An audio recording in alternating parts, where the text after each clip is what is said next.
Hey, how's it going guys? Welcome back for another TOS video. So we are here with the 4th extra of the Shindu series. So in this video, we're going to take down Sa Shen, or however you want to pronounce this guy's name. Right, so the team I'm going to use is a Rose team. Right, so overall, a very interesting setup to go with. So we have Cornflower, we have Daji, alright, most importantly, featuring the new Dragon Wave for herself. Right, so we have extended movement time as well as CD reduction together with increased stats as well. So overall a very good Dragon Wear, right? So worth forging, right, for Daji if you have a Rose team. So let's move on with the battle.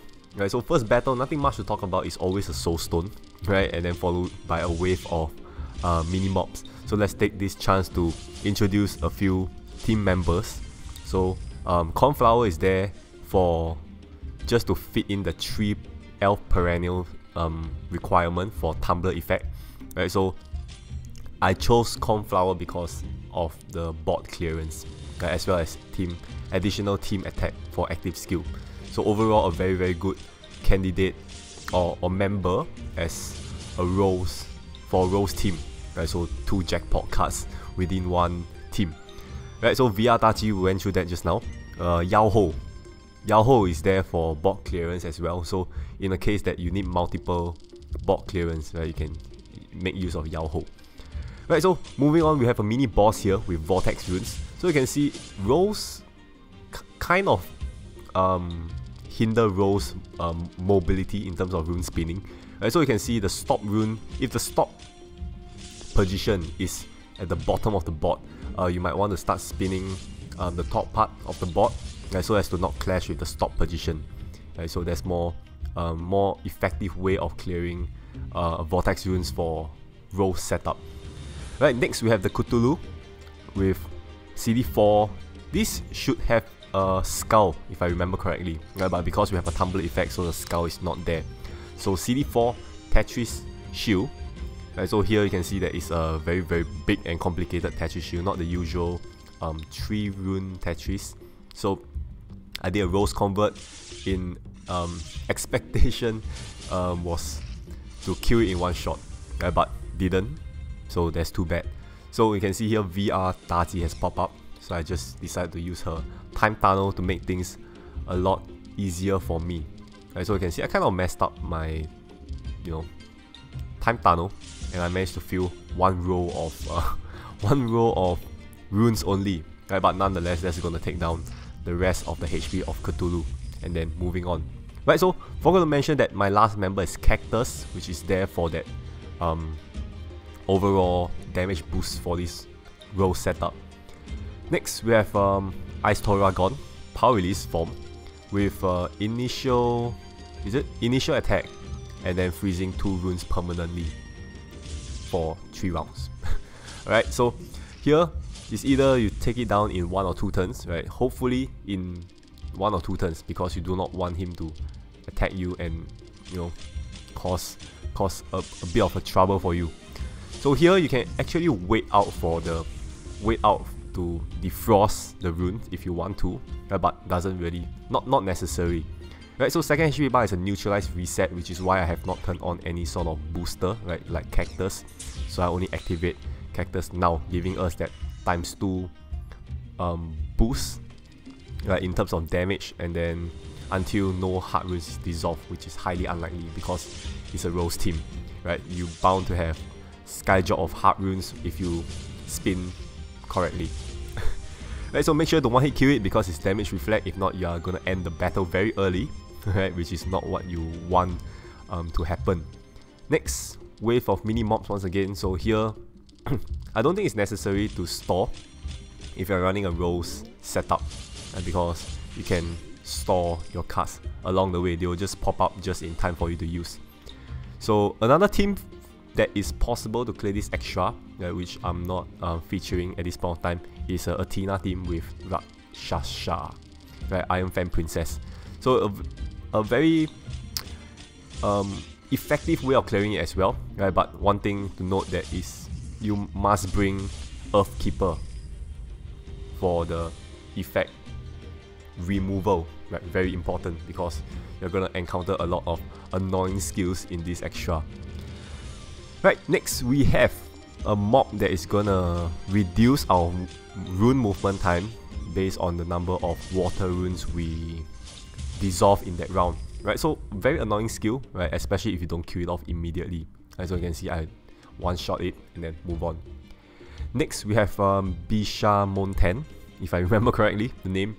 So here, it's going to reduce your recovery by 50%, right? Not the main issue here. The main issue is that electrifying water runes as well as anti-water initial dissolve, right? Which is why we can use Cornflower here to remove the electrifying runes, because it's going to remove away its attribute, right? Which is water, and then not having any water runes as sky drop. So this is a free clear, a free turn if you are using this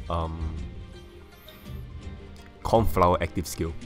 Right, so second HP bar comes the neutralize, right? So cactus is gone, doesn't matter, because as you activate it, it gets the CD will start to cool down. So you can see cactus is back up, so we're not gonna activate it quite yet, because it's gonna give us 5 turns of team damage debuff. So this can be cleared off with any effect clearance card like Earthkeeper, as I mentioned earlier, right? If you were to bring in Athena for this battle. So it's the lower the HP, the higher the attack. So doesn't really matter as of now, because Rose having a tumbler effect is not gonna put us in any real threat unless the HP goes below 30%, in which he will double attack. So having this damage debuff here, right, is highly unlikely you're gonna hit it below 30%. Right, so wait for 5 turns, wait for that debuff to go off, and then that's where you reactivate your cactus and then burst it down. Right, so activate cactus and Rose. Right, so Rose, on top of giving, other than giving you a row of heart runes, right, is actually elf attack times 2 as well. So that's going to give you sufficient firepower to take down the remaining HP of Bishamonten.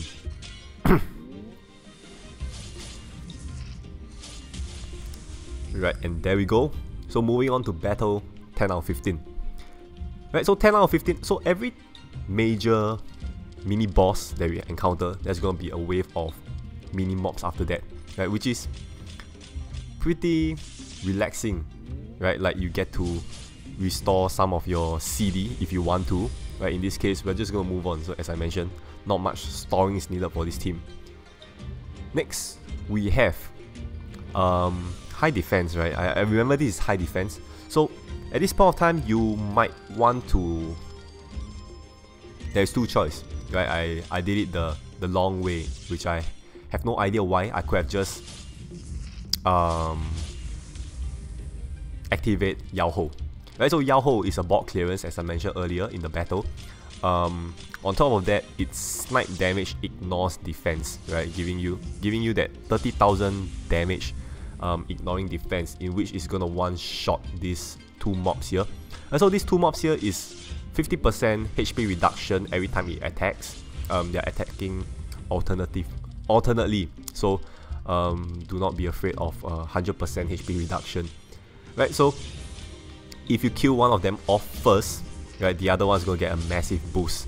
So you can see here, you're just doing a full attack every round to chip off the HP one by one. If I remember correctly, I think it's 30 HP. So you're gonna stay here for 5 turns if you full attack it every turn. Right, so as I mentioned, you can use Yaoho to just simply snipe them off to remove you from all the troubles. Right, so next we have PR Odus here with 15 Earth Accumulation Rune. Right, so here I just went on to dissolve whatever Earth runes there is on the board, and then activate Dragonic Compulsion to climb up some Earth runes, because I do not want to stay in this stage for too long. Right, reason being that it is a spam Trojan. It's a spam Trojan stage. Right, you start to attack. You start to double attack at some point of time. Right, so quite a risky stage. Right, but I think it will take like at least 5 turns for it to double hit. So I'm just playing safe here. Do a compulsion, clamp up all the hard runes, all the earth runes, right? If you want to have some additional boost, activate a rose, because that's definitely more than 10 earth runes, so you can afford to do a row of hard convert, and that's gonna take down Odus for sure. Odus HP isn't very high, right? But if you decide to break that 15 earth shield, be sure to kill it off, right? If not, the shield is gonna reset. Next, Aoguang is gonna mark all water and hard rune, right? In which plus 2-second movement time, right? Not a very fun thing to play with. So here, I did a Cornflower Dissolve, so that's gonna remove away the water runes, but not hard runes. So you have to still self-dissolve away the hard. So you might want to do a Tati Time Tunnel for that one, right? If things are looking very bad for you. Next, second HP bar, we have Aoguang here. Seems like a dissolve all earth to deal damage, right? Based on the icon and the effect, but it is not. Okay, so here is one of the make and break stage. So Aoguang here requires you to dissolve earth only first batch without dissolving water, fire, light, and dark. So basically you can only dissolve earth and hard runes, right? So which is why I do this awkward time tunnel here, right, to shift all the attribute runes away except for earth runes, right? Be sure to align all the earth runes, if not your active skill is gonna be totally wasted. Right, next we have Leviathan here, CD2, random convert of rows and columns of water runes, and that's gonna neutralize, if I remember correctly, is neutralize, reset, no neutralize, reset for demon as well as elf members. Right, so here basically it's all elf, so that's gonna be a full reset there, but nonetheless we have a tumbler effect to back us up. Right, so Enchanted Shield here is a plus point for Rose team, because all we need to do is just do a full heal and not dissolve any enchant heart to deal damage. Right, so we can store here all day long until all our cards are ready before going into the boss. Right, so Leviathan here,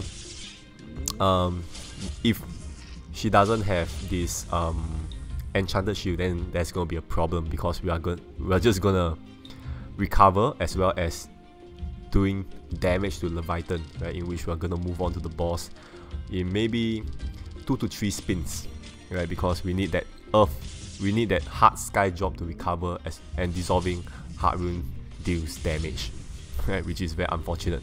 Right, thank God for Enchanted Shield. Right, boss, we have Sarshan here, recovery 0, random convert 1 attribute to water, dissolving water nullifies your team attack. Right, so once again, same tactic, use Cornflower to remove away water runes and then leaving no water runes on the board. So one safe spin for you. Right, so that's gonna easily take down the first HP bar of the boss. Right, first HP bar is usually not the problem. Second HP bar, it's always the problem. Right, so comes in the neutralize, no reset, just neutralize, plus 5 turns of debuff. Right, yes, you heard that right, it's that debuff you got earlier. So you're gonna run into 2 debuff in this extra, which is why I encourage you guys to bring in effect removal card. Right, so Sarshan's second HP bar is dealing you 25,000 damage per turn. Right, but because of Tumbler, we are surviving this hit all the way. So for maybe Athena team, it's gonna be slightly risky, right, depending on how much HP you have. Maybe you bring Nihawk or whatever to buff up the HP, but nonetheless, you still have to you have to do something with the debuff, right? Bring Earthkeeper for sure. So here we have to wear out the 5 turns debuff for Rose, right, and then we'll strike in the next turn. Right, so one thing I forgot to mention is that second HP bar, Sarshan here, if you one-shot this boss, it's gonna revive with ×3 HP attack. Right, so if I remember correctly, I think the HP of this guy is about 80 million. Right, so upon resurrection, it's gonna be what, 2.4 billion HP. Right, so here, I kind of overdid it. Alright, so here I was thinking, okay, since 80 million is pretty a lot, it's quite a lot of HP, right? So I don't think I'm gonna one-shot it, right? I did. Alright, so it resurrects with now 45, 25, 75,000 damage now, right? And 2.4 billion HP. So I'm like, oh, okay, fine. So I'll use Yao Ho, Rose, and I could have just add in the Tati active skill, but I forgot about Tati, so I did a self spin. Doesn't really matter, right? It's just this slight additional boost, right? Team attack boost from Tati if you activate her, and then of course compulsion. So surprisingly, it's still a one-hit kill, right? And then that's how we settle Sashen's active skill,